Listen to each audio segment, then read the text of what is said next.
As college students, for many of us, it's our first time on our own. We're unaccustomed to the responsibility of having to take care of our well-being. For instance, we don't have mommy and daddy cooking meals for us anymore. Also, being college students, we're on a limited budget, and since most of our money is going towards partying, we don't always have the luxury of going out to eat.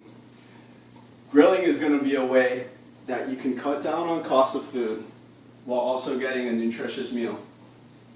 The process for grilling chicken goes as follows: preparation of the meat, preparation of the grill, and finally cooking the meat. On a side note, before the process even starts though, you're going to want to go out and check your weather and make sure that it's not raining, because it sucks grilling in the rain.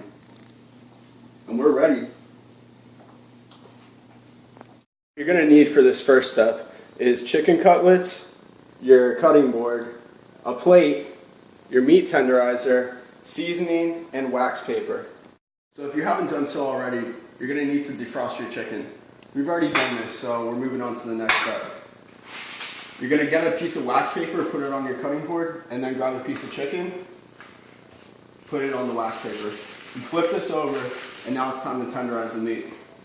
So you pound it out a couple times, and what this ends up doing is it cuts down on the cook time while also making the meat more tender. You throw it on your plate, and now it's ready for some seasoning.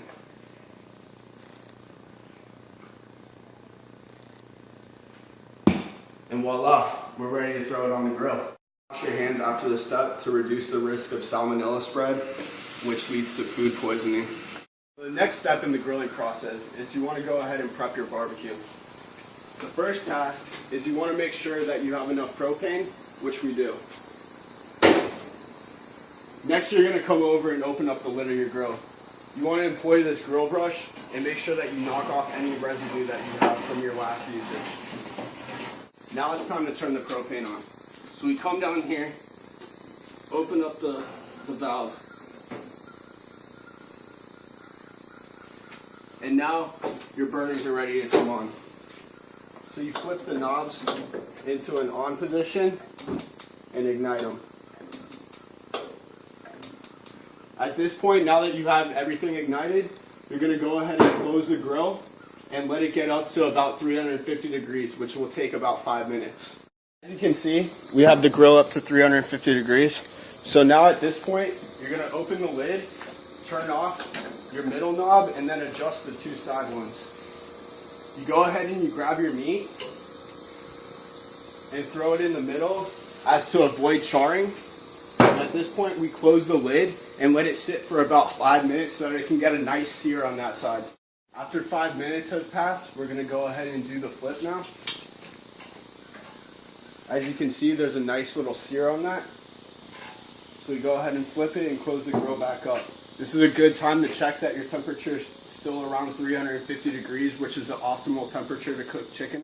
The rest of the process, we're going to be using a grilling fork thermometer to check and see whenever our chicken is going to be cooked. Then about 25 minutes, so we're going to go ahead and check and see. And as you can tell, well done. So these are ready to come off. We have a beautiful final product. The process was very simple. Just as a recap, we first prepped the meat, then we prepped the grill and threw our meat onto the grill. Now, if you don't have a grill, it's definitely something that you should invest in. They're the tits.